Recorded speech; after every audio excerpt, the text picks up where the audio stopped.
आप देख रहे हैं अनहोनी। तो चलिए बढ़ते हैं आज की इस कहानी की ओर। सब मुझसे कहते थे कि मैं बहुत ही ज़िद्दी आदमी हूँ, तो मैं भी उनसे कहता था कि जब तक मेरा हर बिल मैं अपने पैसों से भरता हूँ तब तक मैं अपनी मर्ज़ी का मालिक हूँ। मैं बहुत ज़िद्दी था और किसी की भी बात नहीं मानता था, और यही गलती, शायद यही एक गलती मुझ पर बहुत भारी पड़ी। दरअसल हुआ कुछ यूँ था कि रहने के लिए मैंने एक घर लिया था। ऐसा मकान मुश्किल से मिलता है। वो अलग बात थी कि वो घर के पीछे कब्रिस्तान था। तो क्या हुआ, अब मुर्दों से कैसा डर। हम जिंदा लोग भी अजीब हैं। दुनिया में इतनी सारी डरावनी चीज़ें हैं और हमें डरना मुर्दों से ही होता है। खैर, जानबूझकर मैंने सारा सामान रोड पर भेज दिया और मैं खुद कब्रिस्तान के पास कार से नीचे उतरकर अपने कुत्ते के साथ पैदल चल दिया। कब्रिस्तान के बीच से होता हुआ फिर मैं आया अपने मकान के बाहर। एक छोटा सा लोहे का गेट कमर के पास तक खुलता था। मेरे कुत्ते को नई जगह संभालना बहुत ही मुश्किल हो रहा था, तो मैंने उसे खोल दिया और वो अंदर की तरफ भागते भागते कब्रिस्तान की तरफ चला गया। मैंने पलट कर देखा तो जो गेट मैंने खोलने के बाद बंद करके आया था वो अब खुला हुआ था। मैं अपने कुत्ते को संभाल नहीं पाया। वो अब पूंछ हिलाते हिलाते जैसे इतना खुश हो रहा था कि जैसे उसका मालिक मैं नहीं बल्कि कोई और ही हो, और वो पूंछ हिलाते हिलाते वहाँ की मिट्टी चाटने लग गया। कहते हैं जानवर अपना इलाज खुद ही कर लेता है। मैंने बहुत बार अपने कुत्ते को घास या फिर ज़मीन की मिट्टी चाटते देखा था, इसीलिए मैंने घर के अंदर जाने का फ़ैसला लिया, यही सोचकर कि जब उसका मन भर जाएगा तो वापस आ ही जाएगा। मैं घर के अंदर चला गया। घर के अंदर गया तो एक चीज़ बहुत अजीब लगी। जब मैं घर देखने आया था तब तो इतनी साफ सफाई नहीं थी। अब इतनी साफ सफाई किसने की होगी, और ना जाने उस घर में एक अजीब सी सड़ी हुई बदबू आ रहे थे, जैसे किसी ने जिंदा इंसान को इस घर में ही दफना दिया हो। खैर, इतनी सारी बदबू और सन्नाटा, लेकिन वहाँ पर मैं अकेला नहीं था। मुझे ऐसा महसूस हो रहा था कि जैसे वहाँ कोई और भी हो जो मुझे घूर घूर कर देख रहा हो। मैंने कुछ नहीं किया, गाड़ी से अपना बैग लेकर आया और फ्रेश होकर सो गया। अगले दिन मैंने नए घर लिया था। उसी की खुशी में मैंने अपने ऑफिस के दोस्तों को पार्टी दी। उसी घर में खुशी की बात ये थी कि उस पार्टी में सभी लोग आए थे। पार्टी बहुत अच्छी रही, करीब 11-12 बजे तक चली। मैंने भी पार्टी में बहुत एंजॉय किया और थोड़ा थक गया, और ड्रिंक भी थोड़ा ज़्यादा हो गया था, तो मैं अपने रूम में जाकर सो गया। अगली सुबह मैं उठा तो मेरे पास में रखे टेबल पर एक चाय का कप और पानी का बोतल रखा हुआ था। मैंने उठा और देखा तो वहाँ पर ताज़ा चाय बनाकर रखी हुई थी, जिसमें से धुआं भी निकल रहा था। और रूम के बाहर निकला तो पूरा कमरा जैसे साफ था। कमरा तो क्या, पूरा घर ही जैसे साफ था। ये सब देखकर मैं थोड़ा सा चौंक गया। मैंने बाहर निकला तभी मेरे फ़ोन पर कॉल आया। हेलो गणेश, यार मैंने तुम्हारे रूम के टेबल पर चाय रखा है, पी लिया ना? अरे जिग्नेश तू? मैं आवाज़ पहचान गया था। तू कब आया और चाय बना कर चला गया? हेलो हेलो, मगर उधर से कोई आवाज़ सुनाई नहीं दी। फ़ोन कट हो चुका था। मेरा दिमाग ऐसा लग रहा था कि जैसे फट जाएगा। सिर में बहुत दर्द हो रहा था, लेकिन फिर भी मैंने कार निकाला और जिग्नेश के घर जाने लग गया। जिग्नेश के घर पहुंचकर मैंने उससे पूछा, यार तू कब आया था मेरे नए घर में? तो इस पर जिग्नेश ने कहा, क्या, मैं तो 2 दिन से यहाँ था ही नहीं, अभी 10 मिनट पहले ही तो आया हूँ। और तू भी आ गया, क्या हुआ, कोई काम था क्या? तो इस पर मैं बोला, क्या कल रात तू पार्टी में नहीं आया था? इस पर जिग्नेश बोला, नहीं तो मैं तो अपने गांव गया था, लेकिन हुआ क्या? तो इस पर मैंने उसे पूरी बात बताई। तो इस पर जिग्नेश ने कहा, अरे हो सकता है कि तेरा भ्रम हुआ हो, ज़्यादा पिया मत कर, चल अब मुझे काम करने दे, मुझे सारा सामान भी निकलवाना है। जिसके बाद मैं थका हारा अपने घर आ गया और नहाने के बाद मैं वापस से सो गया, क्योंकि उस दिन की मैंने ऑफिस से छुट्टी ली हुई थी। फिर जब मेरी आँख खुली तो तब तक शाम हो चुकी थी। शाम के 7 बज रहे थे। मैं इतनी देर सोया रहा, मुझे कुछ ख्याल ही नहीं था।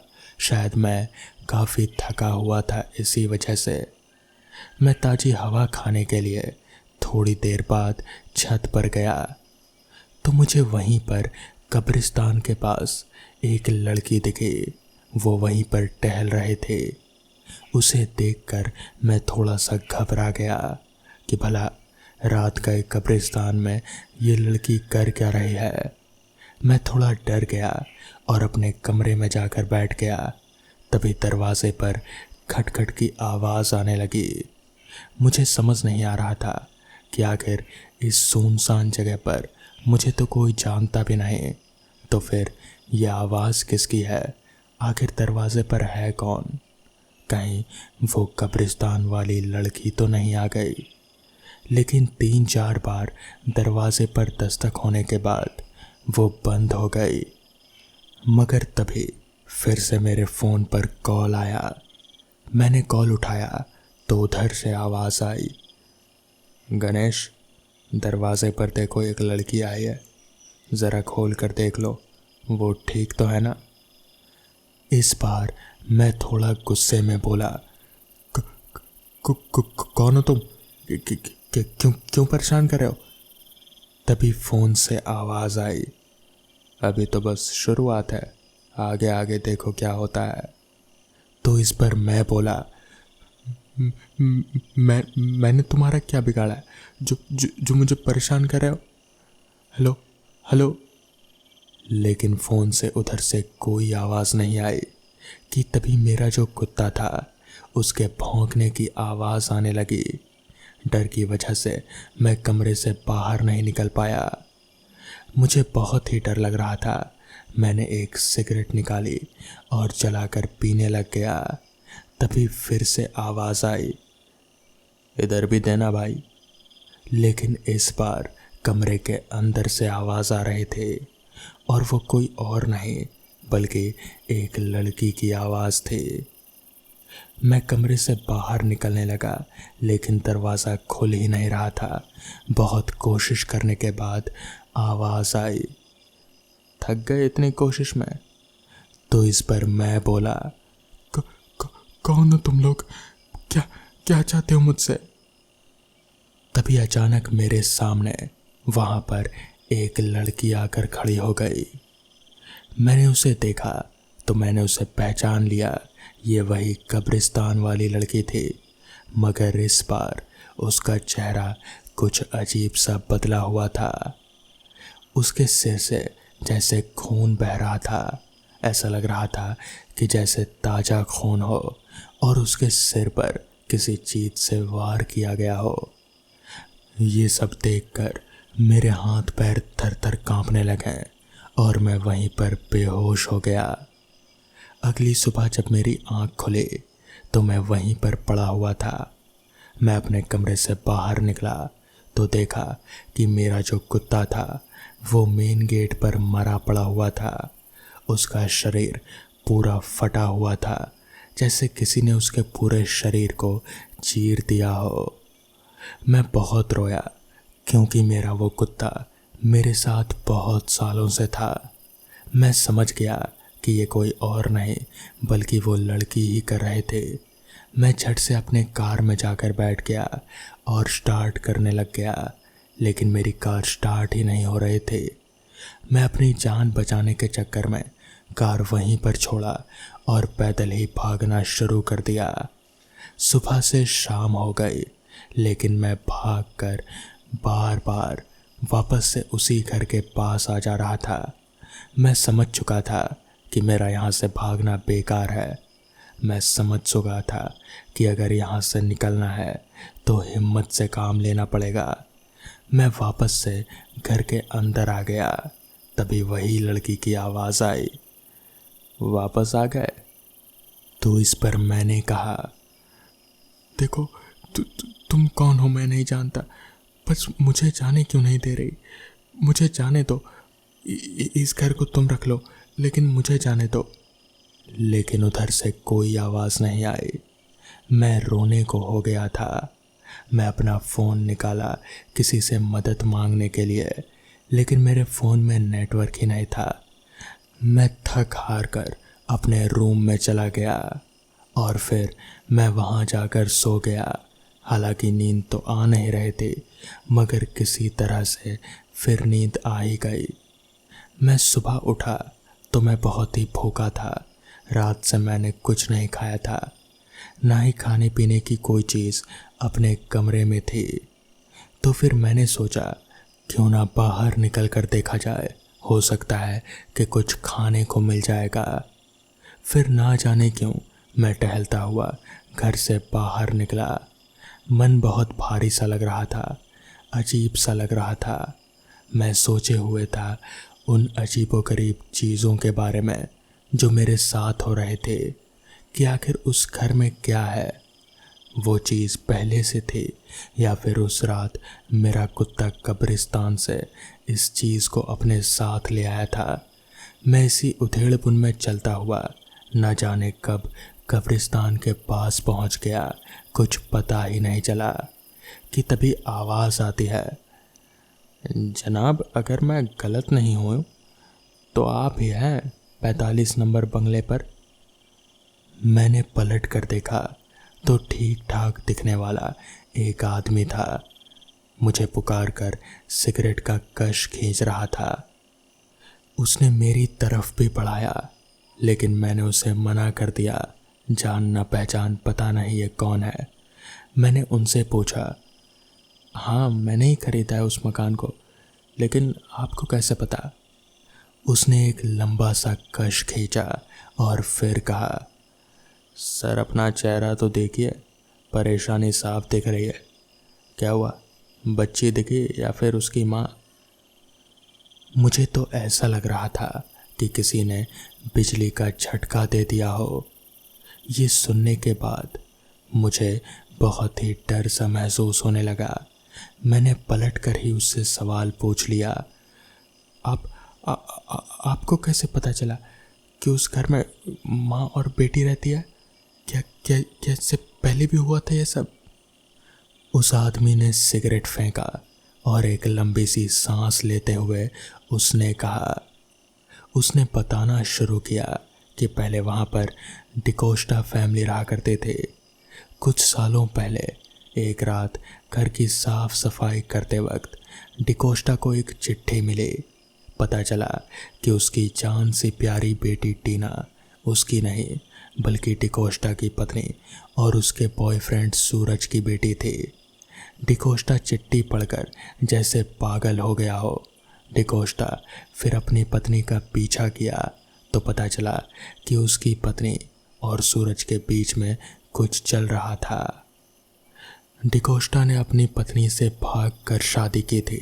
कहता है ना, सियासत में ईमानदारी और प्यार में बेईमानी ऊपर वाला भी बर्दाश्त नहीं करता। डिकोस्टा ने अपनी पत्नी सूरज और अपनी बच्ची टीना तीनों को मारकर यहीं दफना दिया और खुद डिकोस्टा ने भी फांसी लगा ली और उसी घर में मर गया।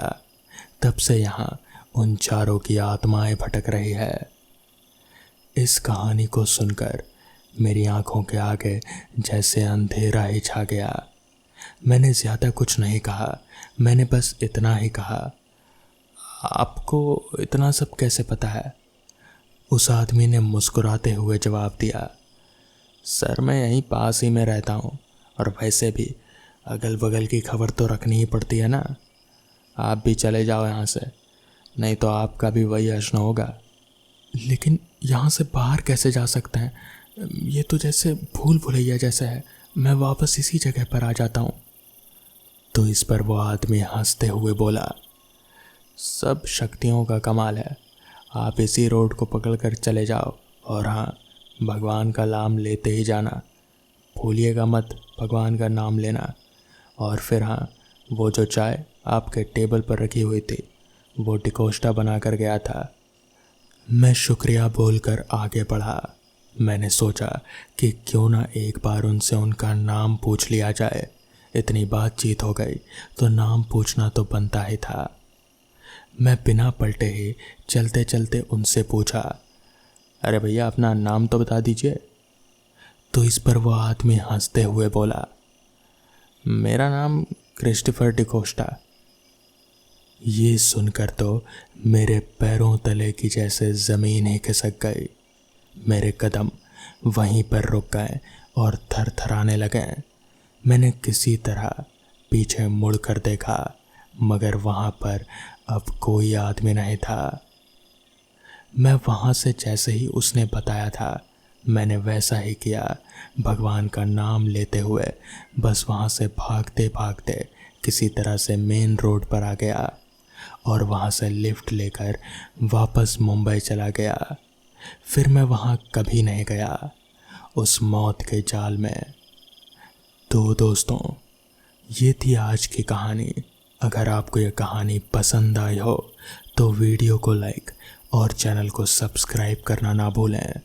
तो मैं आपका दोस्त आर्यन जल्द ही मिलूँगा आपसे ऐसी ही नई कहानी के साथ। तब तक के लिए अपना ख्याल रखें।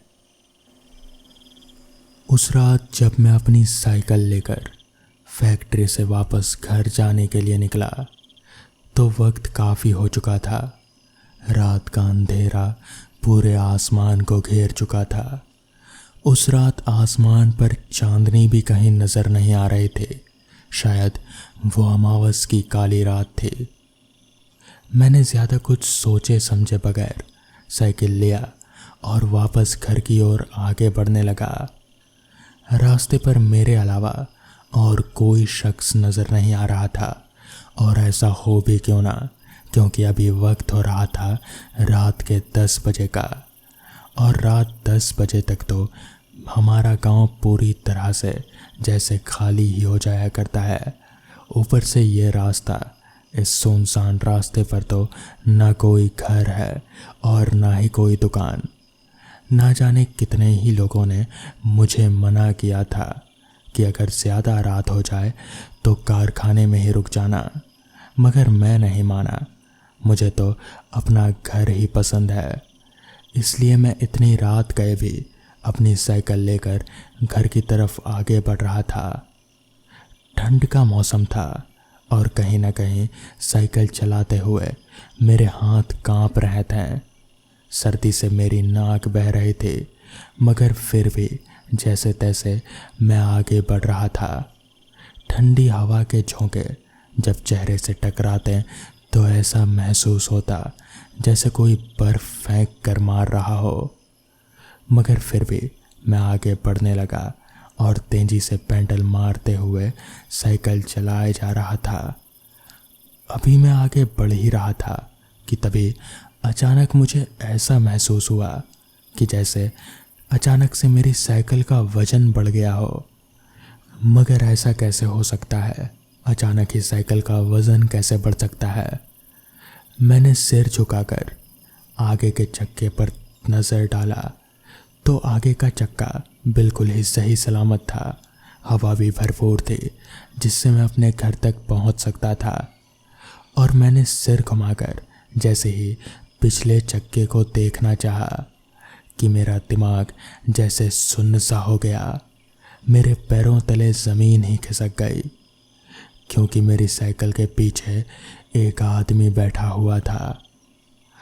उसका पूरा चेहरा जैसे सड़ा हुआ था उसकी आंखें बाहर को निकली हुई थी और पूरा शरीर ऐसा था जैसे पूरे शरीर में खून ही ना हो, और पूरा शरीर जैसे कागज सा सूख गया था। मुझे कुछ भी समझ नहीं आ रहा था कि आखिर यह इंसान है कौन और मेरी साइकिल पर आकर कौन बैठ गया। मगर तभी मैंने उसके पैरों पर ध्यान दिया तो पाया कि उसके दोनों पैर उल्टे थे, यानी कि पीछे की तरफ मुड़े हुए थे। मुझे समझने में देरी नहीं लगी कि ये कोई इंसान नहीं बल्कि कुछ और ही है, कुछ और जो इंसानों से बहुत ही शक्तिशाली होते हैं। मैं जानता था कि अगर मैंने कोई भी चालाकी करने की कोशिश की या फिर कुछ ऐसा किया जो उसे पसंद नहीं आया तो मेरी मौत पक्की। इसलिए मैं बिना डरे बहुत धीरे धीरे साइकिल चलाए जा रहा था। मैं जानता था कि अगर मैंने उसे ऐसा एहसास दिलाया कि मैंने उसे देखा ही नहीं तो फिर शायद वो मुझे कुछ नहीं करेगा। मेरे हाथ डर से थर थर काँप रहे थे, मगर फिर भी मैं किसी तरह साइकिल लेकर आगे बढ़े जा रहा था। पता नहीं मैं जिंदा बचूंगा या नहीं, यही सवाल मेरे दिमाग में घूम रहा था। मगर जैसे तैसे मैंने साइकिल चलाना जारी रखा। चलते चलते एक वक्त ऐसा आया जब मुझे पीछे से आवाज़ आई, बस यहीं रोक दो। मैंने तुरंत ही साइकिल रोकी और फिर किसी ने मेरी पीठ थपथपाई और कहा, बहुत बहादुर हो, जाओ। फिर मैंने अपना साइकिल लिया और जैसे तैसे घर पहुंच गया। मगर मुझे आज तक समझ नहीं आया कि आखिर वो इंसान था कौन, या फिर इंसान नहीं, वो आत्मा थी कौन। तो दोस्तों, ये थी आज की कहानियाँ। अगर आपको ये कहानियाँ पसंद आई हो तो वीडियो को लाइक और चैनल को सब्सक्राइब करना ना भूलें। तो मैं आपका दोस्त आर्यन जल्द ही मिलूँगा आपसे ऐसी ही नई कहानियों के साथ। तब तक के लिए अपना ख्याल रखें।